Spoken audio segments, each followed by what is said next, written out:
here's my journey and how I quit vaping out of nowhere. I'm going to go for it. I have small notes on this. I think it's been a series of very fortunate events. I think there's things that have to happen and take place. One, physiologically in the body, I think mentally, before you can just get rid of something that served a purpose in your life. Right? And I'm going to come from a little bit of information that I understand from a clinical perspective, a little bit of the model of addiction, because that's what it is. Stop being in denial. And also like just from a mind-body perspective. And then I'm going to tell you exactly the things that led up to this, just like stopping. Cold turkey on top of that. Here we go. It's been 5 weeks. I can honestly say by week 2, I think it was what was happening in week 2. I knew that I wasn't going back. Honestly, on the first day, it was like something that I just knew. So there's my first tip. Ding, is it's an internal choice. Now, I have been vaping. Here are my last few vapes that I found hidden around the house. And this is not sponsored. Lost Mary. You want to know who my OG was? My OG vapes were? They were actually Supremes. Lost Mary has been an OGer, off stamp, and even these off stamps. I've since 2021, we're going to go back, right? That's 5 years. Yes, I started picking up Supremes and those little tiny ones that you buy from the corner store.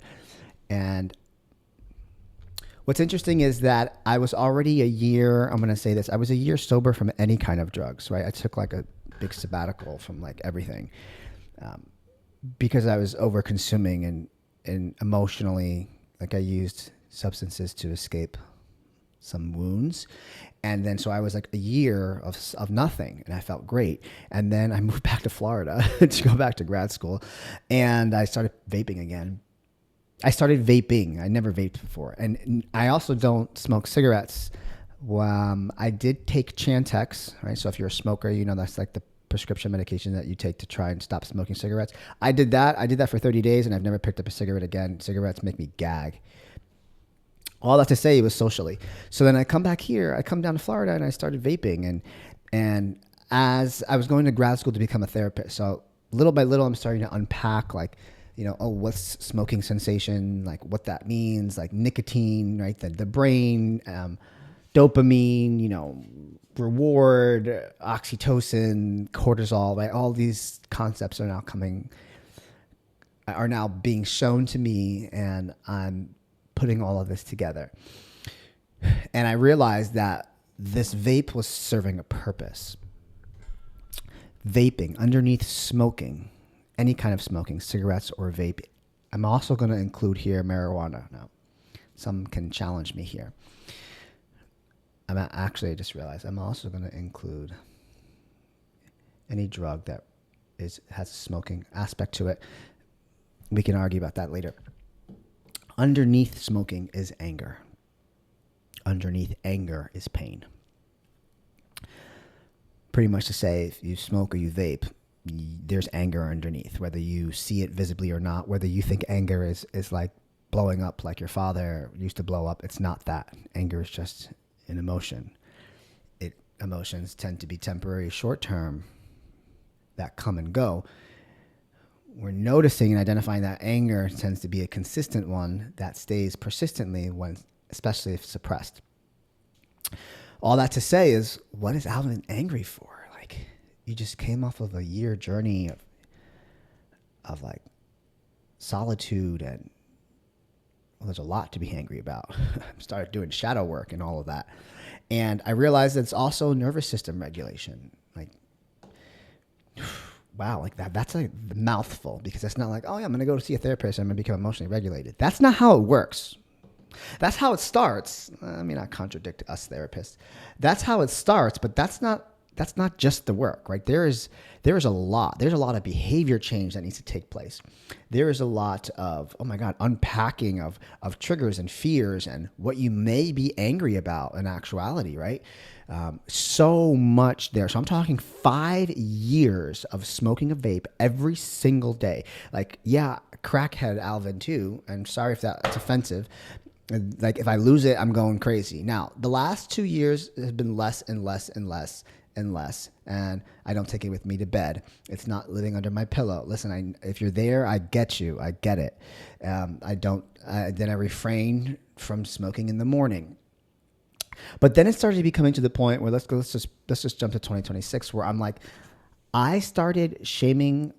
Let me be very honest. I started shaming and judging other people for vaping, and I realized like how ugly it looked. It made me realize how ugly I may look vaping and smoking. And what I mean by ugly, I mean like it's the same as how I went through a lot of shame in the substances that I used to use and like the lifestyle that I used to live. And then when I like HealingHypeManAlvin would see others still in that lifestyle or in that lifestyle, I would low-key judge them, which is not okay to do. Like, I don't want to judge people because I don't want to judge people. I'm the deeper you dive in becoming a therapist, high therapist here, you really start to have a lot of compassion for like everything and everyone, right? And you get to the point where you get compassion fatigue. And at some point, I'm just like, all right, I understand that this is serving a purpose. People are doing things for a purpose. You don't do something for nothing, right? Karens, Karens and Jessicas, you're not a Karen for no reason. Who hurt you? What happened? Unpack that, right? It's never why the addiction. It's what's the pain that's causing the addiction, right? Or Gabor Mate might say, it's not why the addiction, it's why the pain. Or what's the pain? I'm not going to say why, because it probably wasn't even your fault, the pain. Most of the time, it's not inflicted because of us. It's a byproduct of our environment, patterns, behaviors, and the environment that we grew up in. Anyway, so I realized I started judging people, and I was like, oh shit, and I'm really judging myself. So then I go to the Renaissance Festival down here in Florida with actually my clinical supervisor. Love her. Hi. And I'm dressed up, Prince Alvin. I was a prince. I was like a Targaryen prince. And I see my crown. And I forgot my vape. And the Renaissance Festivals, you have to like drive and like park, and it's kind of far. It's like going to a regular festival. Like they're not selling vapes in Renaissance world, right? 1, 2, the closest store is like inconvenient as fuck. So I get there and I'm like, oh shit, I don't have my vape. But at that point, I'm already saying this. At that point, I already knew. I'm like, I guess today's gonna be the day I'm gonna start. I'm gonna not vape. I'm gonna do it. I'm gonna quit today. Like, I just knew it, and I don't think my supervisor understood it at that time. But she was like, are you sure? Like, what's crazy is I'm so comfortable with her. Like, we could be on supervision and I'm vaping. She's the only person that I will vape with in work mode, right? Because when I'm with my supervisor, I'm like in work mode. She's the only one that I vape with. And all that to say, like, she's seen me like, yeah, vaping times when I didn't need to be. Anyway, let's keep going, Alvin. So here's some things that have taken place, right? The Renaissance Festival. It was like that day, I'm like, I know I'm not going to have access to one. I think today's going to be the day that I'm going to quit. Here's some other things that I'm going to contribute, all of it together. Oh man, where is that? I knew I was going on a trip to Costa Rica the following week. And I have tried to quit while I'm on vacation. And it was something about this one where I'm like, it's going to look really, Alvin, you're going to be really grossed out at yourself if you're in the jungle vaping. So I was like, maybe I'll use that opportunity to stop quitting. I think that also hit me when I realized I wasn't going to have my vape at the Renaissance Festival. And I'm like, I guess I'm going to do it a week early. Something else, I'm speaking from the lens of regulation. I didn't just make that choice just because a lot of things, like life has been really good lately. I've been able to regulate my emotions. I'm going to contribute that to also. I have been taking amanita mushrooms at night to sleep. They're a sedative type of mushroom. It's not psilocybin, but it's in that realm. I am not going to give you the big context into what it is. Do I show people? I guess I'm going to show you that. And I also got a whistle like a week before, and it's 524 hertz. So if blowing this is an inhale and an exhale, first thing I want to say, try is go do some breath work. It'll fix your problems, because it's exactly what we're doing. It's a breath. It's a breath. Multiple breaths. Oral fixation. Most of the time you notice it's the exhale. Longer the exhale, you're actually down regulating yourself. So in breath work or in box breathing, the longer the exhale, the more regulated you become. Nice parasympathetic, sympathetic nervous system. Some of this might sound familiar. All of this is the same, and it's all connected into why people may vape. You could use some extra breaths. So the amanitas have been helping me at night with regulating my body and my nervous system. I'm going to have you go down your own rabbit hole if you want to investigate in what amanitas are and if they're good, if that's something that you want to consider. I'm not here to promote things that you haven't done your own homework in. So feeling regulated, Renaissance Festival, internal switch. I knew I was going to Costa Rica. So there's a lot of factors, like serious factors into like, oh, this needs to stop. Judging myself, really bad shame behind it as well, right? All these factors, right? Then,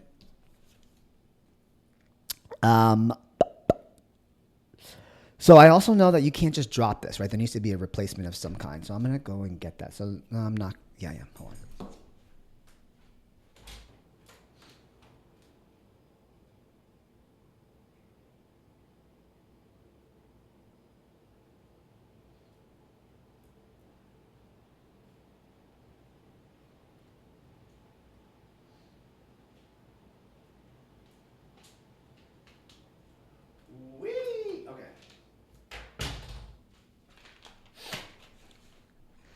Amanitas.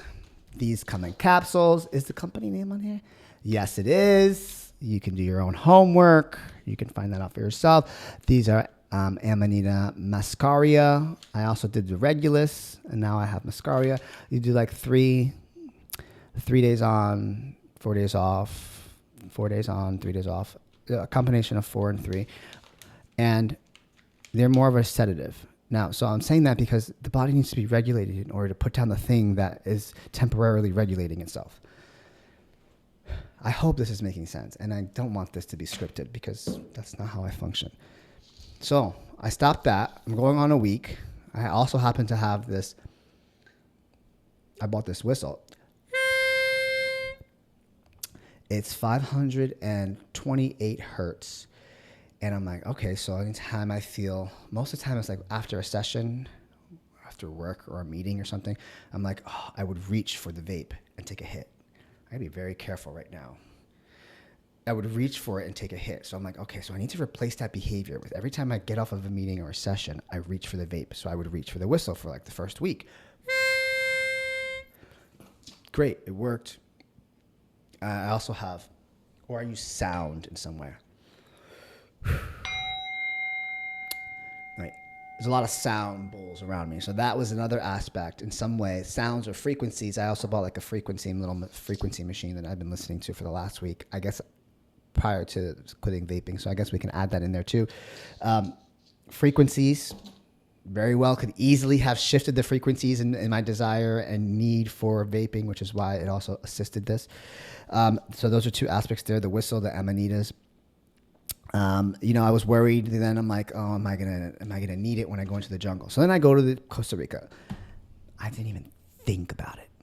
There was one person who was vaping there, and I just watched him vape, and oh man, it's like once you gain a level of awareness, when you're on the spiritual journey, this healing journey, whatever it may be, it's all about awareness. And once you gain awareness, you can't turn it off.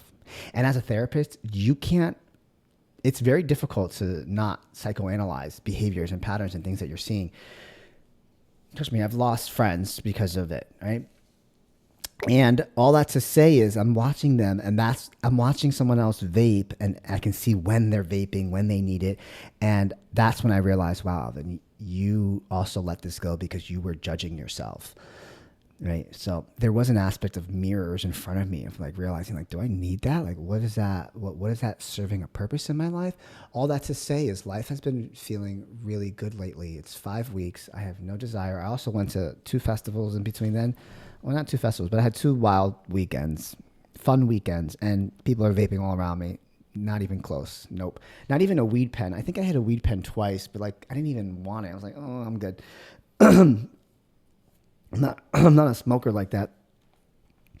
And that's my journey. I feel like I might be missing something here.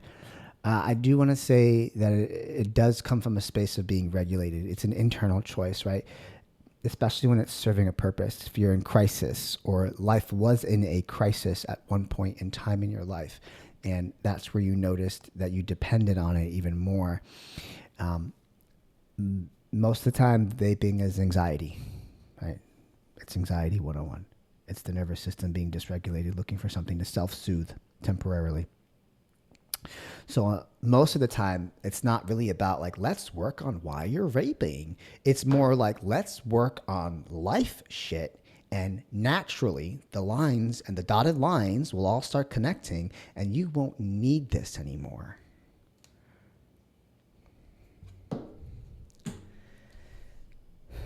Fidget toys were also introduced to my desk.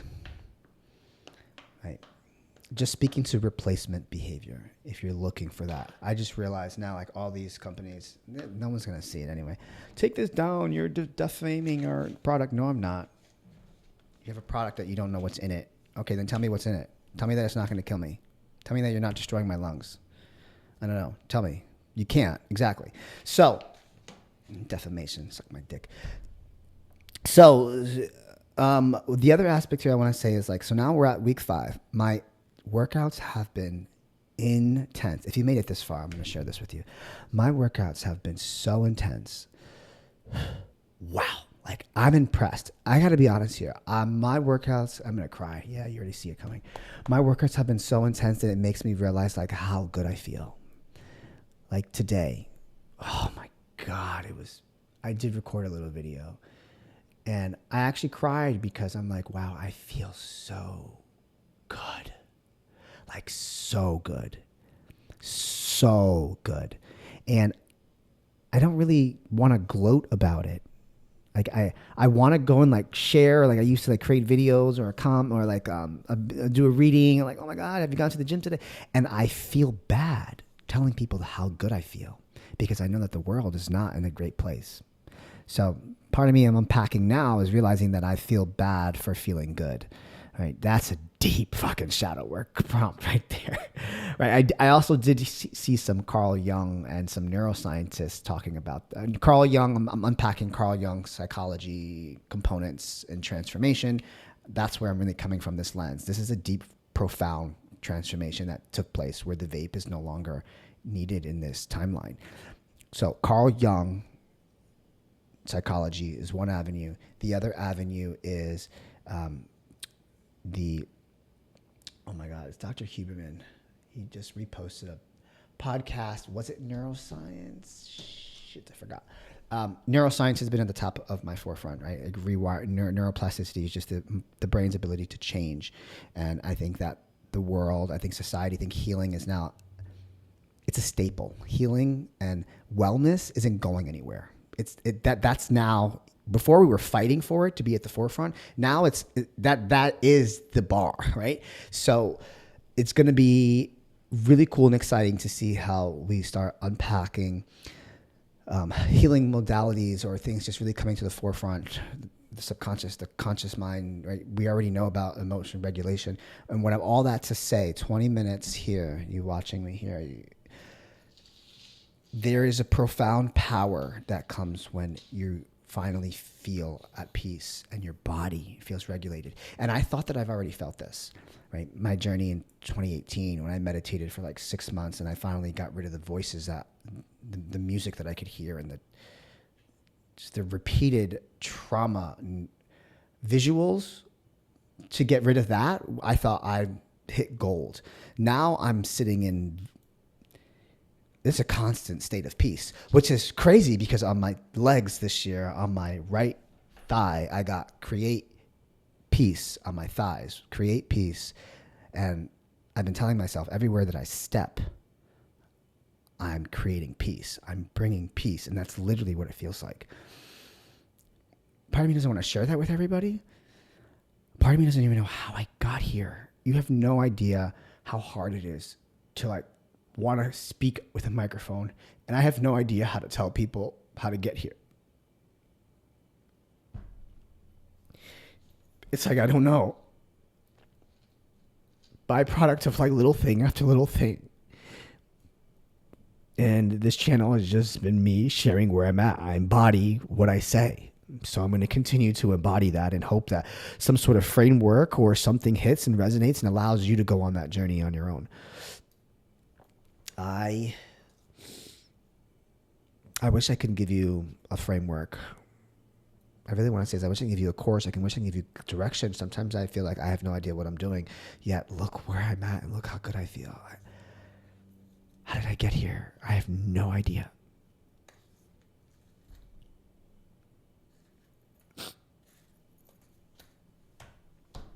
And I don't have a lot of people to share this with. That was part of my gym realization. It's like, wow.